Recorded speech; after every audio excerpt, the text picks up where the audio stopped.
está el rey en mi casa otra vez. ¿Y qué pasó? Herodes no es su juez. ¿Cómo será? Hijo de Nazaret, ¿por qué matar? No existe en nuestra ley. Hay que crucificar, tú lo tienes que hacer. Queremos verte en cruz, tú lo debes hacer. Háblame pues, Jesús, te han traído a mí, maniatado por tu propio pueblo. Tú debes saber cuáles son los motivos. Óyeme, falso rey, ¿dónde está tu Dios? ¿Y tu reino dónde está? Mi reino no es de este mundo, no, no, no. Mi reino no es de este mundo, no lo comprendéis, no. Eres buen rey, solo tienes tú. Estoy aquí, buscando la verdad. ¿Qué es la verdad? ¿Acaso es una ley?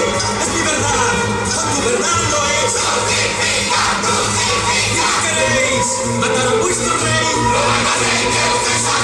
Creo que no, hago como vuestra ley. No van a rey que César. Crucifica. Tuvisteis respetar a César, porque motivo lo invocáis. ¿Quién es Jesús? Es diferente, con sus mesías fabricáis.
Manos no estás, tienes poder, viene del más allá. Todo está dispuesto y no podrás cambiarlo. Este sueco Jesús te quiere ayudar. Crucifícalo.